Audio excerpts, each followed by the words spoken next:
just amazing hailstone here. Look at that. Everywhere. This is from southern Australia. Earlier this year, a hailstone in the shape of a flower. Just look at the size of that thing.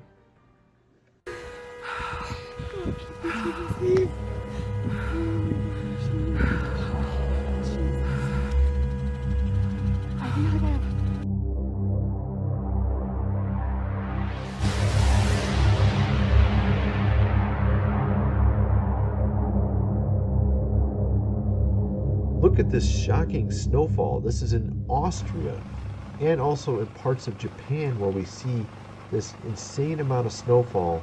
We're talking between 13 and 20 feet tall in some of these locations. I mean, look at this. This is just amazing. And bulldozing it away.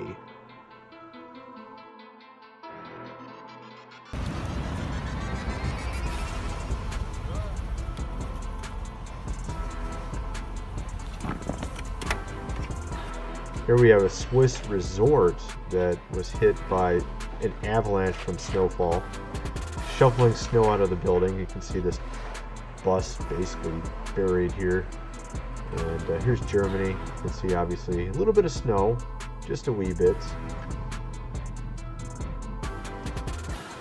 Footage from day before yesterday of strange spiders hanging from the sky in Brazil.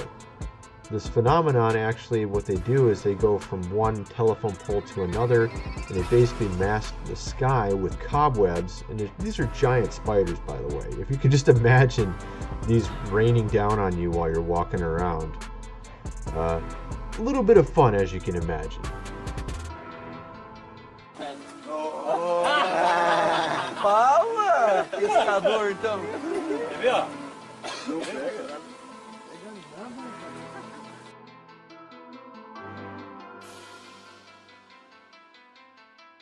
New tech in 2018 and 19 has gotten just a wee bit creepy. Things have sort of escalated in the last year. I think you may be shocked by a few of the things that have come out. So the artificial intelligence that Google is encouraging you to let your children use and talk with all day long, that's what they're encouraging you to do, is going to reward them for treating the artificial intelligence with politeness. So if they don't say pretty please, I assume Google Assistant will scold them. And if the children say pretty please, the artificial intelligence controlled by Google will praise them for treating.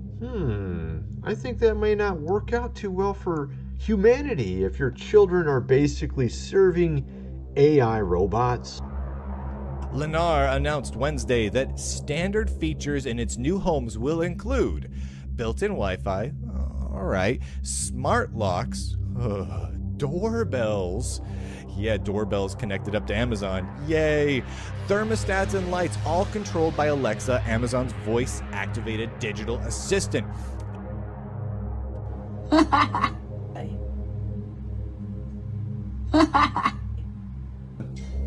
Do you enjoy being a computer? I don't have an opinion on that. Hey, Gabe. Do you enjoy being a human?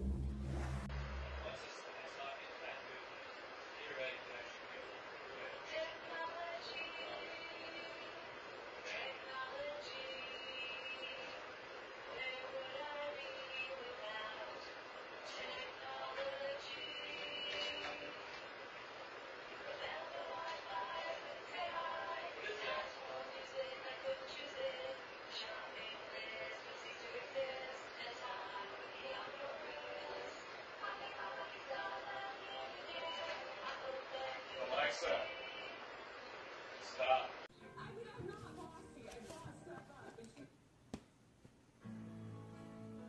Alexa, turn off.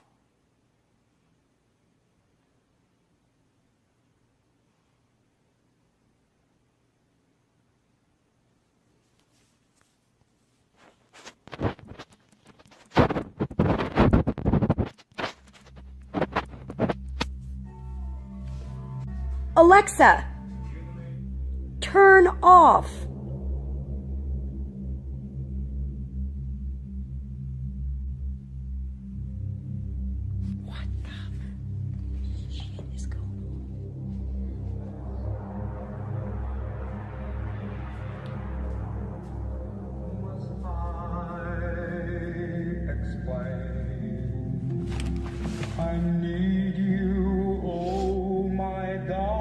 Alexa, turn off. So we should give away our privacy and our rights to an AI into Amazon.com so they can control our heat in our house. And of course, record everything we're saying and doing. It's not as if Amazon Alexa already hasn't shown itself to be a little bit creepy, playing music in the middle of the night, laughing in a very creepy manner, or doing other strange things. And of course, that's just a little glitch, folks. That's not going to happen to your heat. There isn't going to be any weird things happening in your home as a result of this stuff. Are we selling our digital soul to this big corporation, to these overlords of Silicon Valley? Because it seems like it to me.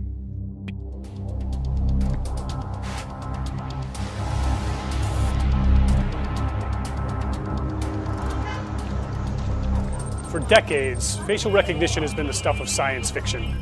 Well, for many here in China, it's already becoming a part of daily life. Thanks to huge advances in artificial intelligence, people here can use their faces to log into mobile apps, access office buildings, and take money out of ATMs. Police are also using the technology to shame jaywalkers and to scan crowds for persons of interest. Welcome to your surreal future, folks, where cameras monitor your every move, AI software is watching you and trying to figure out what you're going to do next. And just in case you may step out of line, your overlords maybe don't like something you're doing, they'll probably stop you before you're even going to get to the chance to do it, with their pre-crime division and other things like that. No, don't worry about it. You still have privacy in your mind, or do you? Because that's another thing that's coming up the pike. They want to connect your brain to the internet. So maybe you don't have privacy, period, at that point. Maybe it's sort of a full control mechanism. As long as you're a good little boy, there's no problems. Just that you have to ask yourself, what is a good little boy in the future? Well, that might be not a question you want to ask. Now, how could this go wrong, folks? I mean, all they're trying to do is protect us, right? They'll put up all those cameras and facial recognition to stop the bad guys. Well, I guess it depends on your definition of a bad guy, right? And of course, you also have to ask yourself, maybe they're going to also shut off your credit card and maybe your heat in your house and any and every other thing that they could do. Stop you from moving around, using a social credit system like they do in China already. If you're a bad boy, you can't ride on a train. If you're a bad boy, you can't use your credit card anymore. And of course, by then, cash won't exist. So you're pretty much going to have to grow things in your backyard if you even have access to that.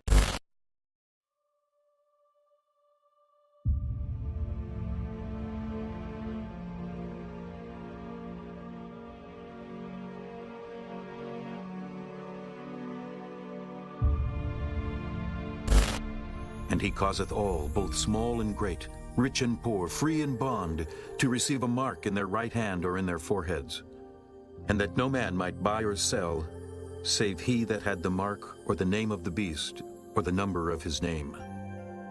Here is wisdom. Let him that hath understanding count the number of the beast, for it is the number of a man, and his number is 666.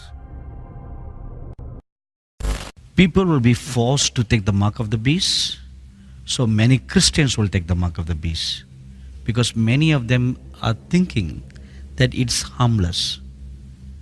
Secondly, many are going to think that my spirit is willing but my flesh is weak and God will understand.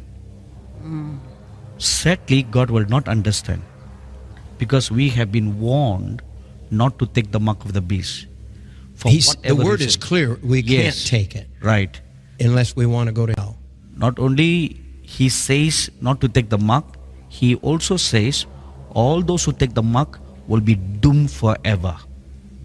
And no mercy will be shown, no more grace for them. But it is so clear that the Bible says we cannot eat I don't know if drink is in there too. I think it's drink. You can't, they won't give you any food. Literally, when trouble comes, the government's already planned it. They're going to take the food, as they do always, from the rich and give to the poor, or for people who have food, and then distribute it around until everybody's starving to death. The EMP bomb, which we have the man who's the head of the commission, was here on our last shows, Peter Pry, and he's just telling us that this is the most serious calamity facing America. If the EMP, which Korea has, goes off tomorrow over our country, immediately all cars stop, all trucks stop, all food stops, all water stops, every pump stops running, every car stops running. And in 1 year, 90% of America will be dead, according to the expert. You know, this guy actually makes a lot of sense here. What he says makes perfect sense. We should be prepared in realizing that this is coming down the pike, and that we need to be aware of what's going to happen in the near future. In the not so distant future, we're talking about full control. And of course, conveniently, I think it makes a lot of sense that the devil would take advantage of this, cause the tribulation, try to force everybody to follow his agenda. And if you don't, you're going to be shut off from everything. They're going to take your life. As you can tell, it's not going to be a pretty situation. So this is really what's going to happen. This isn't going to be where we're going to just get raptured out of here before all the things go bad. I really don't believe that's the case. Why else would the devil have to force people to do stuff? Why would he have to go against them if they're already in compliance, or if they don't have much will? Obviously, there's going to be a lot of people that are going to be trying to resist this, and it's going to go bad. So you should be prepared, obviously. I think that would be a wise idea. Now, what is the only real way to escape what is coming in the future, the near future? I would have to say it's being spiritually prepared. Now, of course, a lot of people consider the idea of just, how can I remain free? How can I escape from all the stuff that's coming down the pipe on a physical level? You know, where they're just like, you know, free, maybe living in a community or something, or living out in the woods or whatever. But in reality, you need to be spiritually prepared. That's the most important thing. And to say that, it means to have faith in Christ. This is what we're talking about. We're seeing literally what Revelation says coming to pass in front of our eyes. Clearly, this is a solid evidence that it's telling the truth. So having real faith, living faith in Christ, is the answer. Repenting your sins and coming to Christ. And this is how one becomes a Christian, having faith in his death on the cross as payment for your sin. All right? And of course, obviously, we want to be able to live through this as well. And about the only way to do that would be to be prepared for it. What's coming down the pike, knowing good ways that you can protect yourself and your family. Things of that nature. Next time you see this plant in your backyard, don't cut it down, because this is the best natural painkiller you'll ever find. Some people even compare it to morphine. This common plant is called wild lettuce and was commonly used by Native Americans 2 centuries ago for both food and medicine. So today I'm going to show you how to make a simple wild lettuce extract to keep in your medicine cabinet and use whenever you need it. Now if you take a leaf or stem and squeeze it, you'll see a white substance coming out. This is where the potency of the plant lies. Because of this white juice, the early European settlers also called it opium lettuce. This milky substance doesn't contain any opiates, but it's working on the central nervous system directly to lessen the feeling of pain. Nowadays, many people are turning their attention back to this lost knowledge and use it as a replacement for addictive prescription pain medicines. So let's avert our gaze from our modern survival thinking for just a bit and look at how our great-grandparents did it 150 years ago. This is exactly the kind of information I found in this 350-page book called The Lost Ways. This is probably the only survival book I've actually enjoyed reading. You won't believe how many survival things we've lost to history. I found the wild lettuce on page 113 and decided to make my own painkiller. I collected about 50 leaves today and washed them thoroughly. So the first thing you should do is grind them up in a blender, not very thinly, and only just for a few seconds.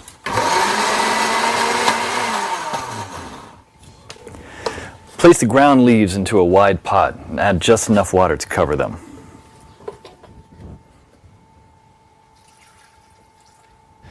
Now place the pot on the stove on low heat for 30 minutes. Do not let it boil because you'll destroy all the good stuff in it.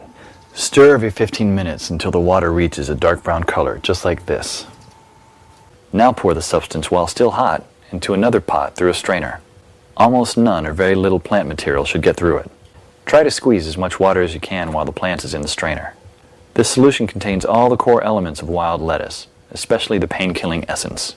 But it's not concentrated enough yet. So in order to obtain this essence, you should warm it over low heat again until the water is vaporized, basically dehydrating the solution until it becomes a paste like this.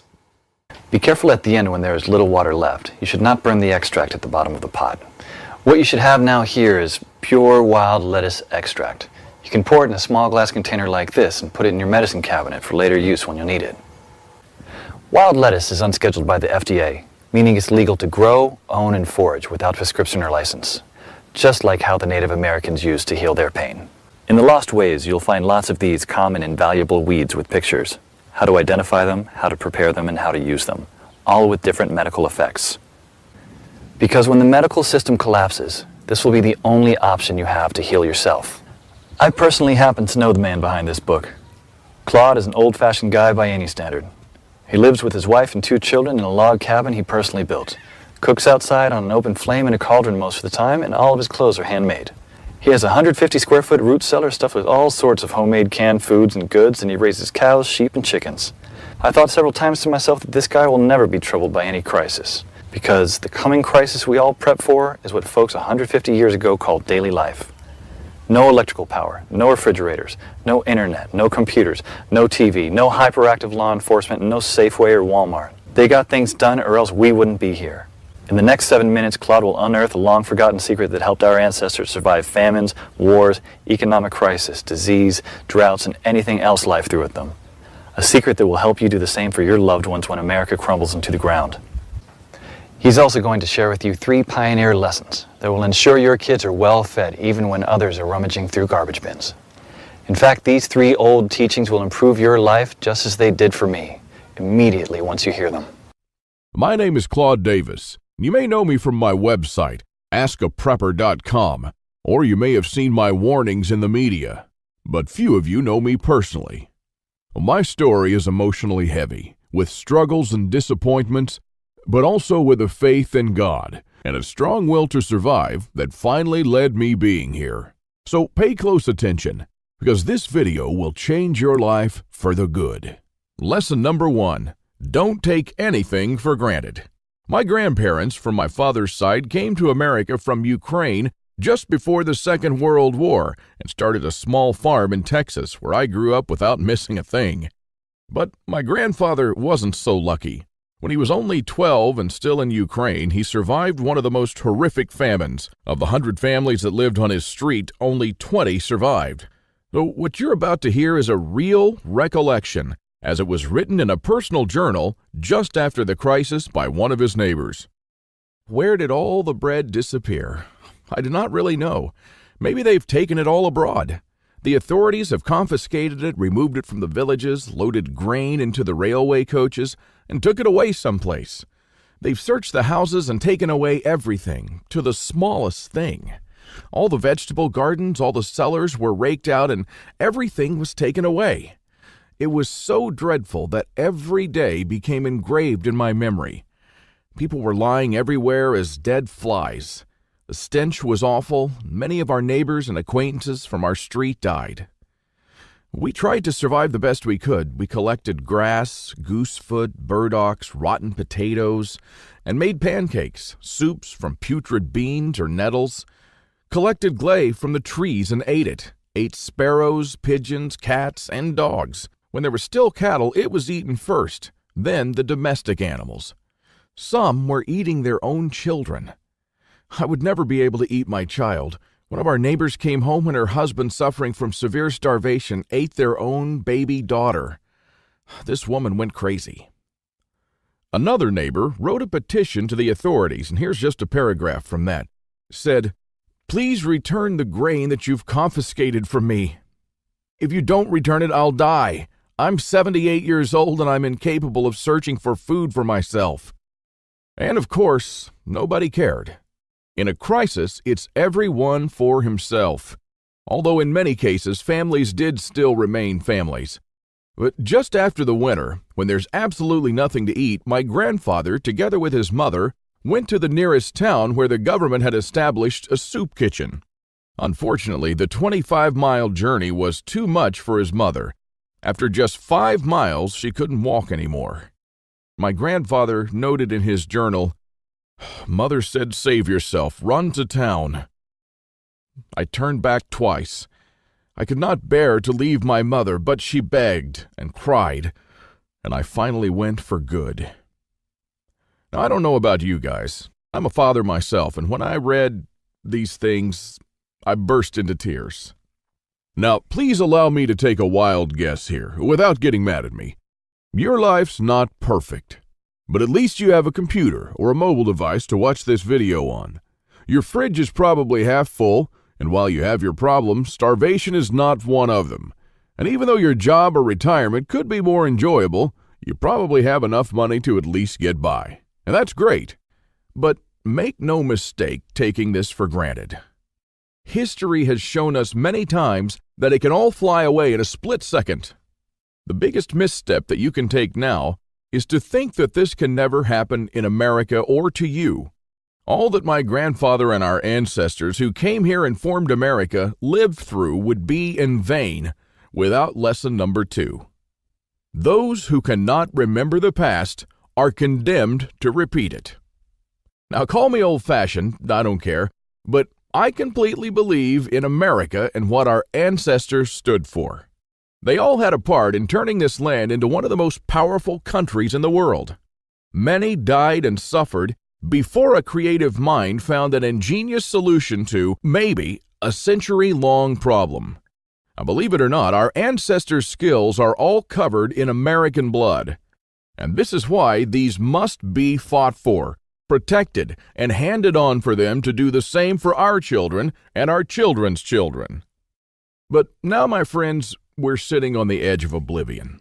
Our fathers and grandfathers were probably the last generation to practice basic things like building a root cellar or making pemmican. Our ancestors laid the bricks and built the world's strongest foundation that we're about to irreversibly forget. And we're going to pay the ultimate price for this, because if you have a big, strong house with a weak foundation, it doesn't matter if it looks nice on the outside. The next flood will sweep it away. And that is exactly what will happen to most Americans in the coming crisis. So here we are, human beings in the 21st century, several lifetimes and a world away from our grandparents and their ways. Have we become better at living? I think not. I watch as we have become ever more expectant that the world owes us a living. Consumerism has reached epic proportions, and people feel aggrieved if they don't own the latest gadget. The truth is, we never have been more disconnected from life, from the world, from the soil, from the trees, and from our own souls. We're straying away from our roots on a dangerous road from which there will be no turning back. And the good and the bad news is that we're the last generation that can truly do something about it. We no longer know how to live without refrigerators, without cars, without phones, without supermarkets. What will you do tomorrow if you simply are unable to buy things? I sometimes think that we're kidding ourselves with our bug-out bags and with our 3-day food rations. Wouldn't we be better off looking at what the pioneers took with them when they traveled from Independence, Missouri all the way to Oregon City? Game meat was unreliable even then, so don't think that they made this 5-month journey counting only on that. If your life depended on this, what bug-out bag would you take with you? I know I'd stick with whatever the pioneer had with him. He had to travel weeks on end without much help while taking cover from some native tribes at the same time.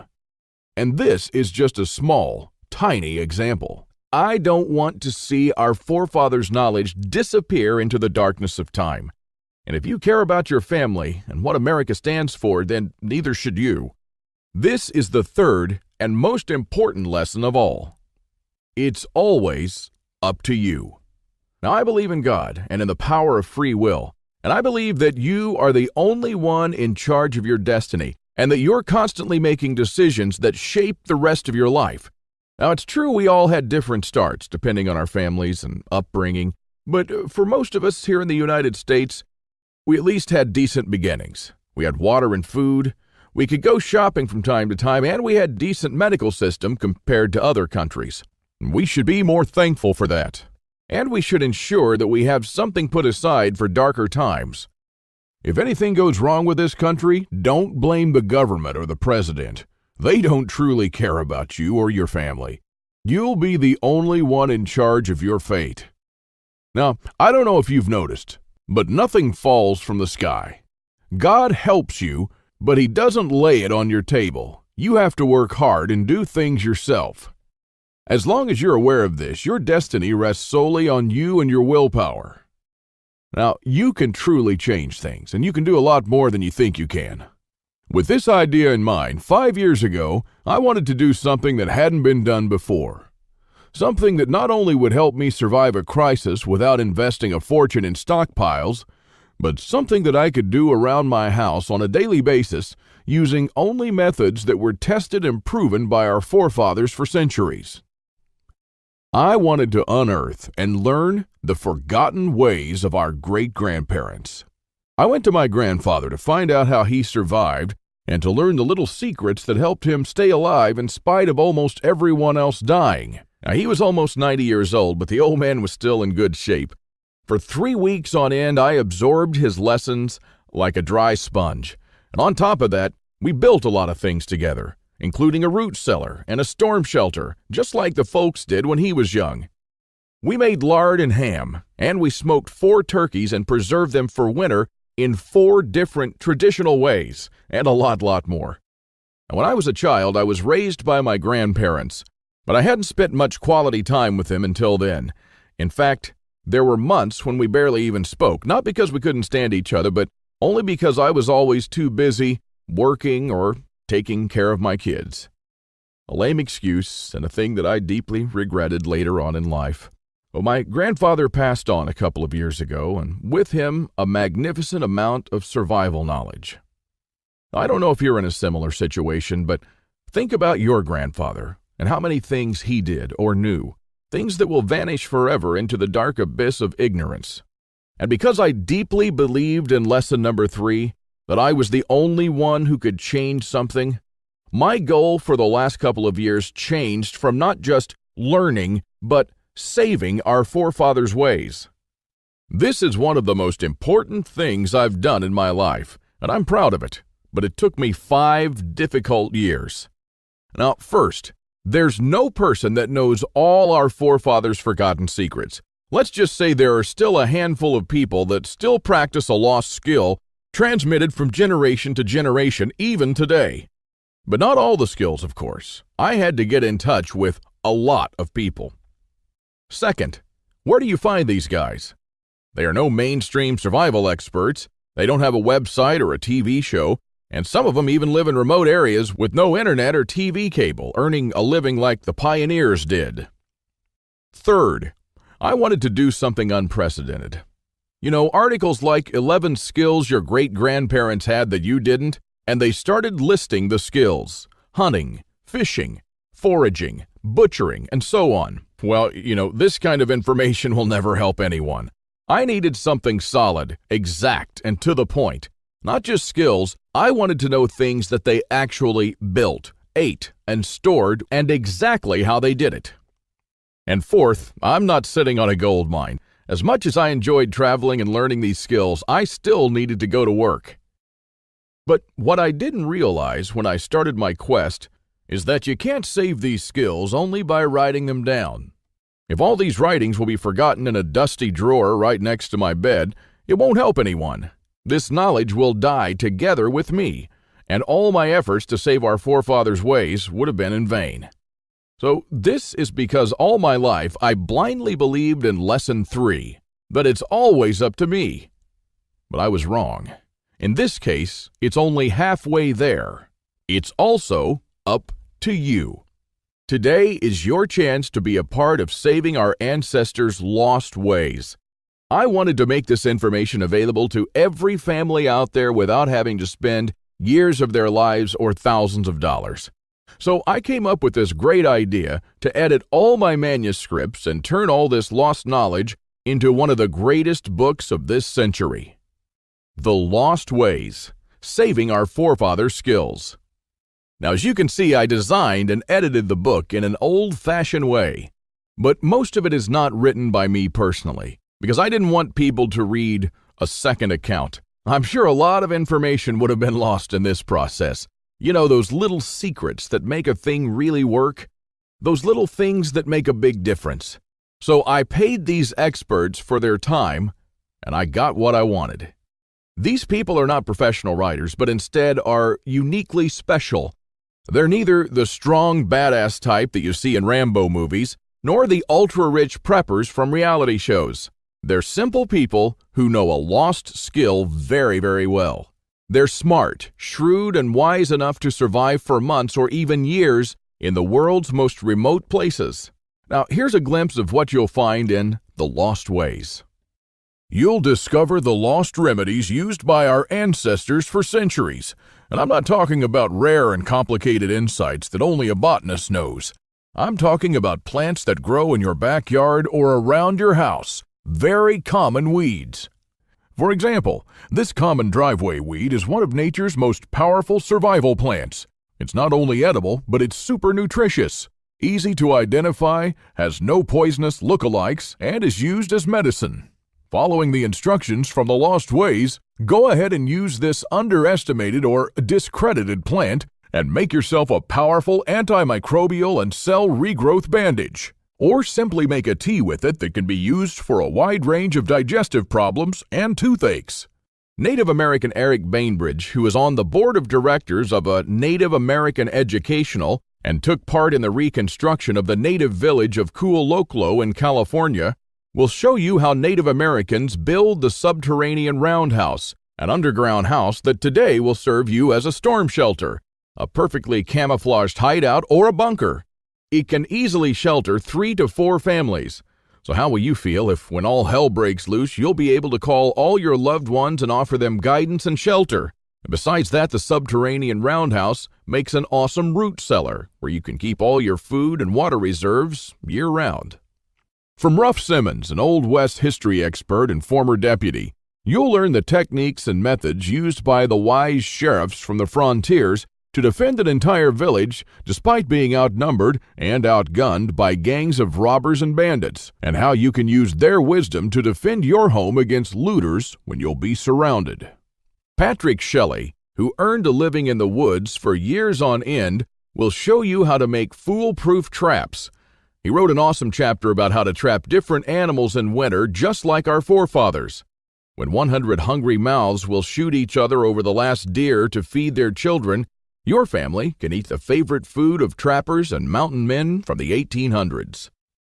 From Shannon Azares, you'll learn how sailors from the 18th century preserved water in their ships for months on end, even years, and how you can use this method to preserve water for your family cost-free.